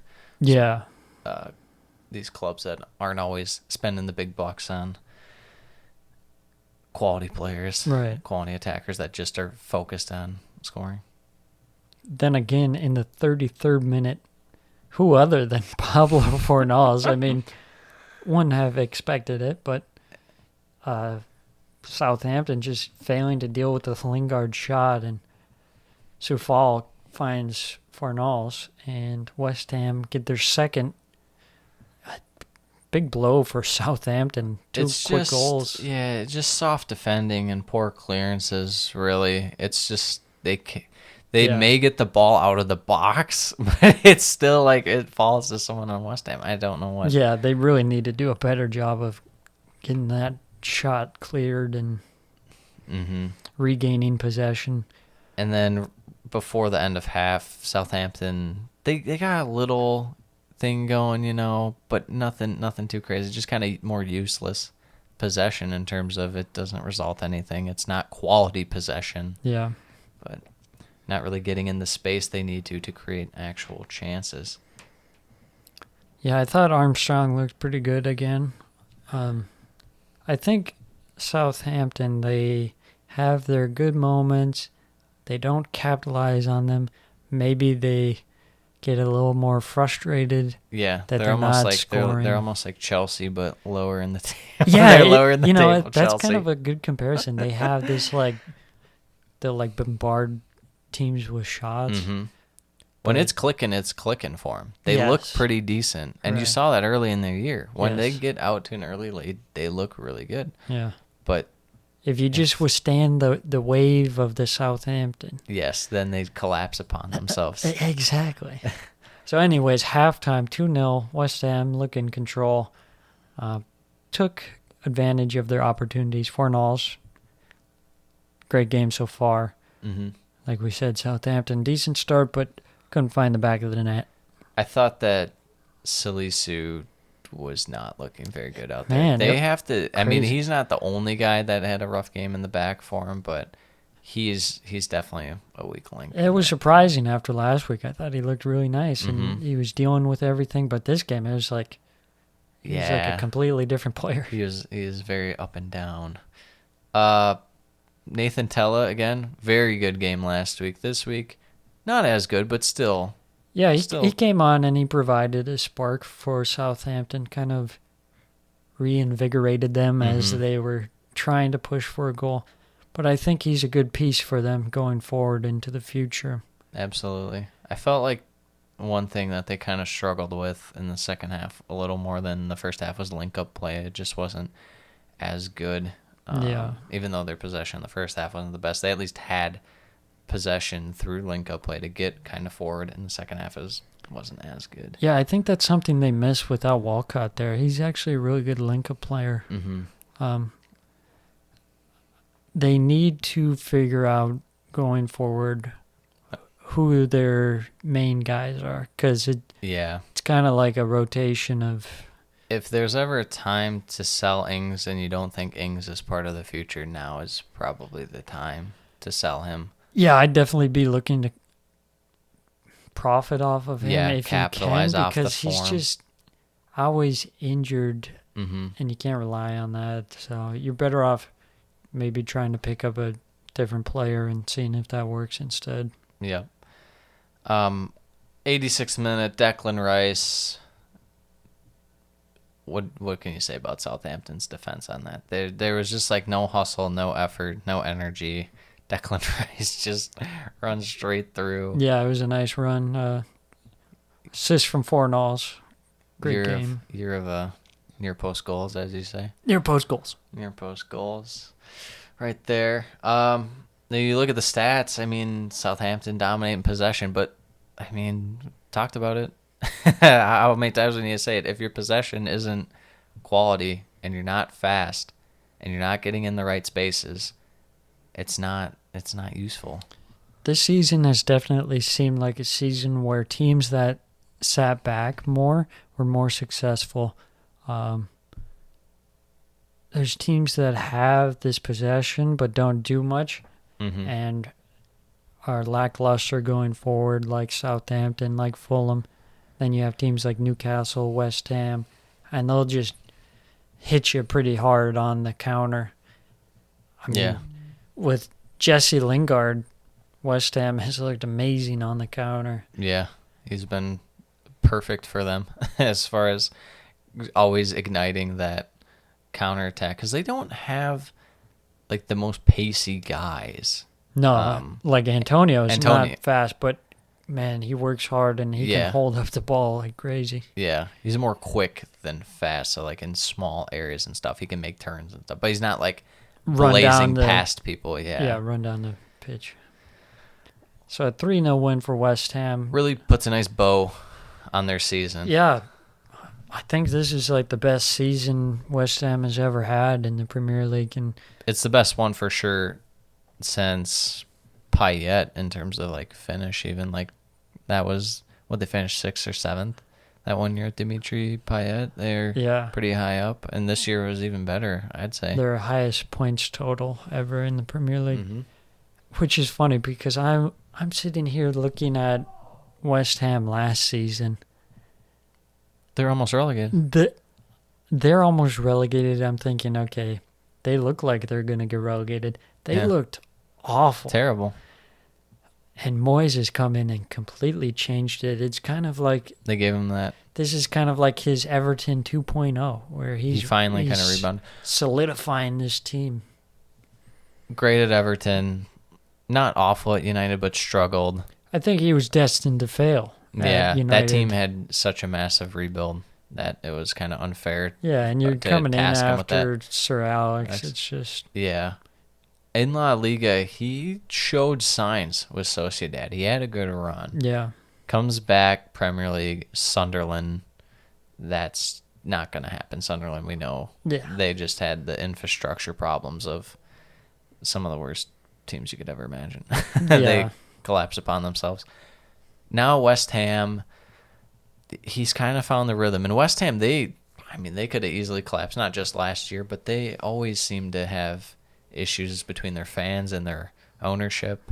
Right, And their yeah. boards had struggles. So great year for West Ham. And Yeah. It was an incredible year. I mean, looking forward, I think they'll be even better next year. I think a guy Potentially. like Ben Rama is going to come in, get more used to the Accustomed. league, and absolutely. I think he'll be dangerous. Of course, it'll be interesting to see with Jesse Lingard what happens in that Yeah, if he scenario. leaves. And then just one note about Southampton real quick. Lowest points in 2021 calendar year in the Premier League are tied. That's a problem, believe it or not.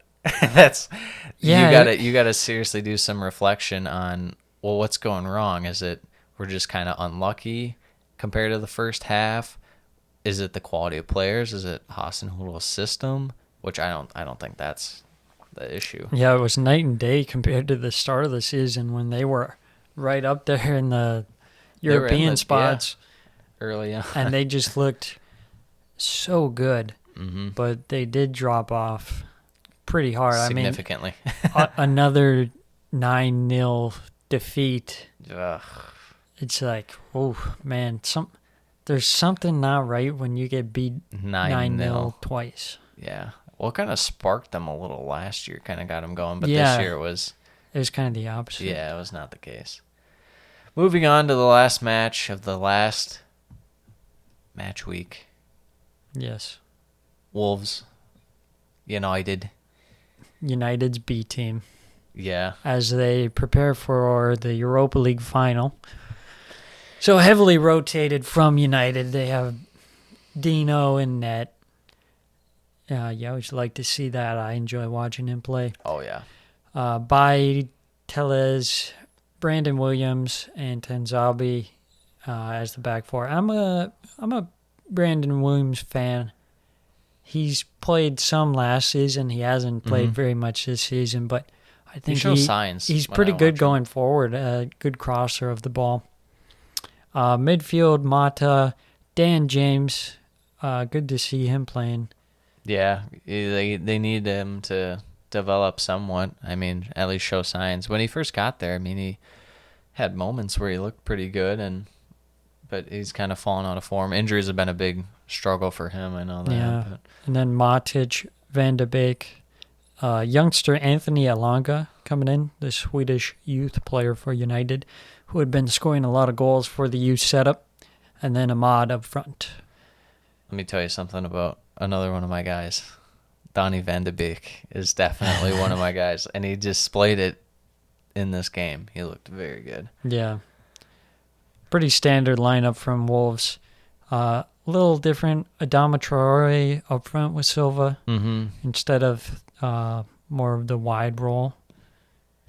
Just kind of testing out something new.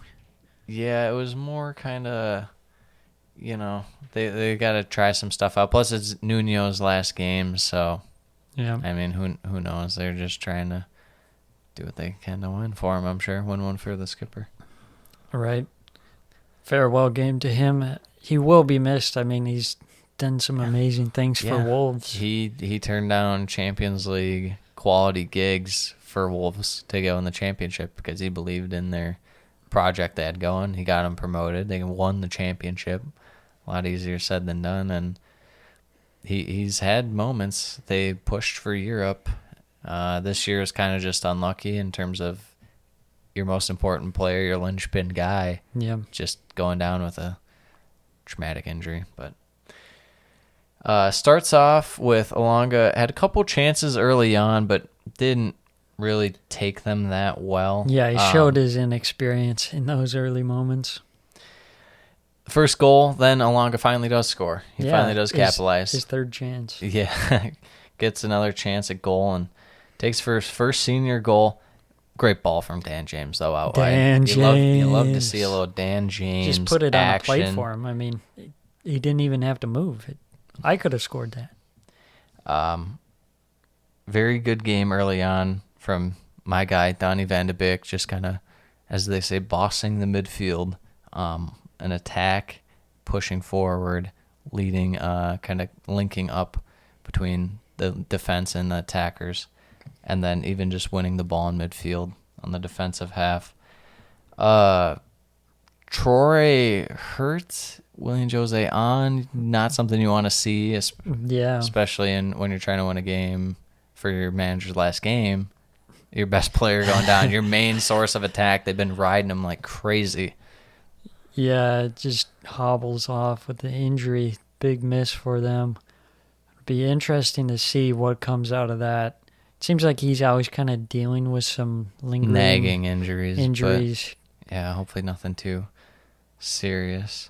One thing I noticed from this game was Man U was giving Wolves so much space until it almost like really mattered. Once they were like getting right near the edge of the box, then they just converge and start pressing on them. Just vital step-ins, and then just press on the over the top balls and crosses too, just taking care of those. 39th minute, Wolves pull a goal back from Nelson Semedo. Great build-up play. Oh yeah, the link-up play was fantastic. That pass Was it, where Montino came back, I believe it was to Dendoncker. Yeah, when he came Dendoncker back. to Silva Yes. to Semedo. Yeah, Mhm. That very was- nicely worked. Yeah, that's what you like to see when your two main sources of offense are not there in Jimenez and Traore. You know, that's kind of brings up an interesting point. Like maybe Wolves rely on Traore too much, and they sacrifice that link-up play True. instead of just like, all right, Traore, take Every the ball once in a and while. run. Yeah. Yeah. So Very well it'll could be the interesting case. to see. I mean, Silva is a big piece for them going forward. Younger player, shown flashes, so. Definitely does look best when he has a strike partner, I think. He's not your typical number 9. No, he's what Tommy Tuchel would call a hybrid forward. he's what Kai Havertz is supposed to be, I think. Yeah. But yeah, going forward in the game, Donny van de Beek, right before half, goes down in the box. This one was kind of weird because this happened a few times. This was kind of like that Troy penalty where it's like there's contact and it's soft. But there's still But contact. yeah, exactly, in the box because he got him right on the ankle as he lunged for the ball. So Yeah, it was weird, yeah, but ultimately called a penalty. The little Ewok himself, Juan Mata. the legend, and just another Premier League legend going out in style. Juan Mata slots the penalty home. So much for Chelsea and at times United. You know, I think Juan Mata is kind of interesting. He had a lot of time later on in his career where he wasn't playing that much. Would have been interesting to see him on a different team where he played more often. Mm-hmm. And that was actually something I was thinking about during this game is these Man United players who are sitting on the bench. Mm-hmm. Are you thinking like Alex Telles and... Like Telles, Dean Henderson, Dan James, Van de Beek, whatever. Yeah. It's like, Should they be content? Should they be content sitting on the bench? For me personally, if I'm in this situation, I want to go somewhere where I'm playing. You would think. I think there's always a chance that they'll get time to play because if they show quality, if there's a knock to a regular player, they're going to get in. But Ole doesn't rotate the squad very much at all. I mean, we don't see these guys often enough, in my opinion. But, can't complain too much. I think especially a guy like Dan James on a different Premier League team possibly Maybe Leeds. just well, he's been linked there before. I would love to see Dan James at It'd Leeds. be I think great. that'd be it'd be great too. Great Maybe setup. just a loan for Dan James. I don't know. Van de Beek, they've been rumored to maybe even sell to, even though he's kind of early on in his Man U career. But that is an interesting point with Mata. Like, even if he went to a team in La Liga, if it was like Sevilla or something, he definitely seems like a guy that could have went there instead of, kind of just sat being content at Man U. Yeah. And their Seems rotation. like it's been quite a while that he's just been sitting on the bench. Mm-hmm. Then a guy like Dean Henderson, we all know he's good enough. He's an international player for England. Yeah. He's good enough to be on most teams in the Premier League. I would say he's probably a top 4, top 5 goalie. I mean, there is always that idea like De Gea may be leaving or... Well, that's the elephant in the room. He's shown moments in his career where he's looked very poor, and I could see if you're Dean Henderson that's an opportunity where you come in.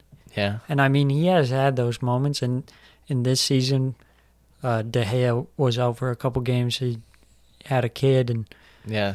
Well, they're just like rotating this. and splitting time too. And any time that Henderson plays, I feel like he's always quality. yeah, The elephant in the room is just De Gea. I mean, this has probably been one of his better years over the last couple of years. He really, was it 2018?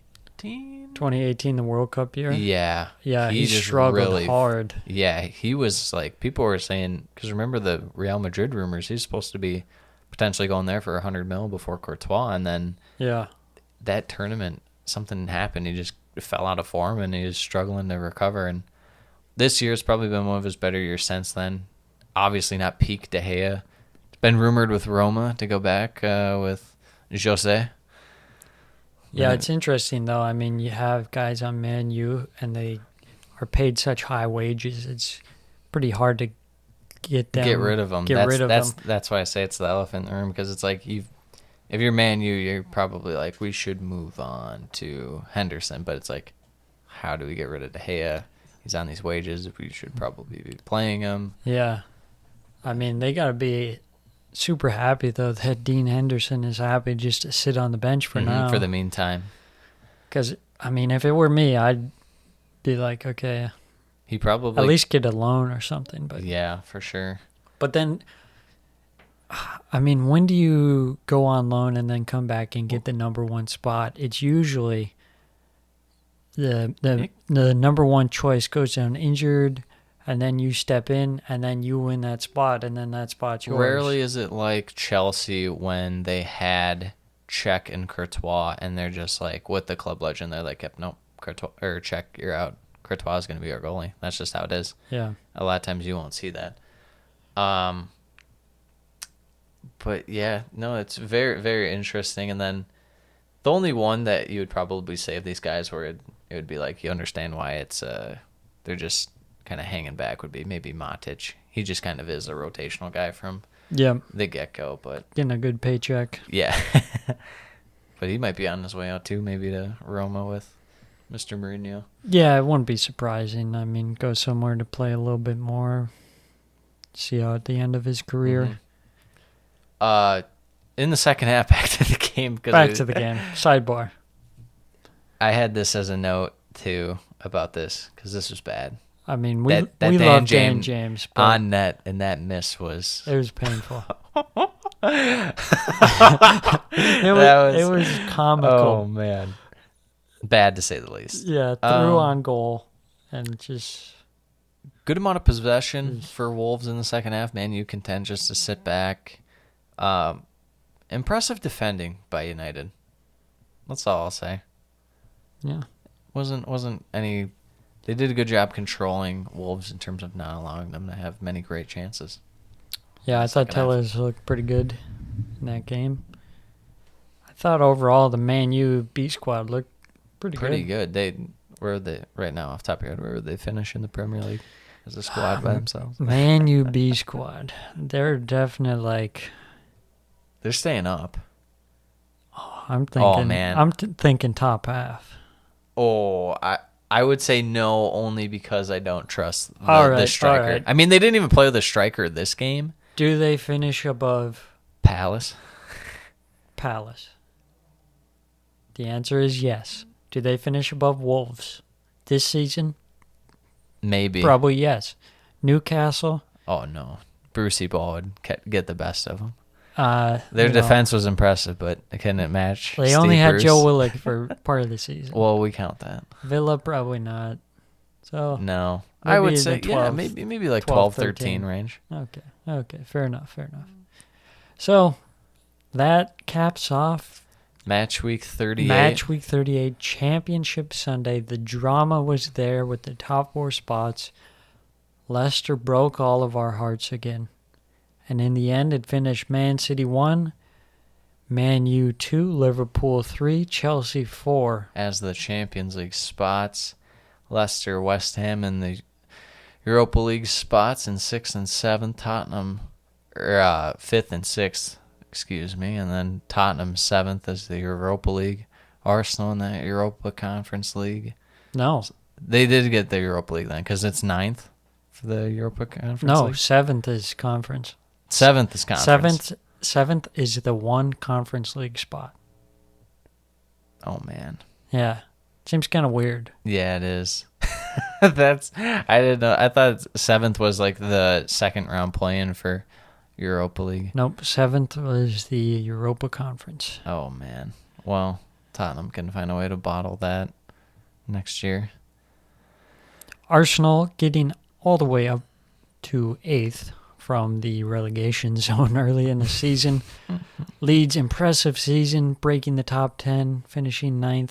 Really coming on strong.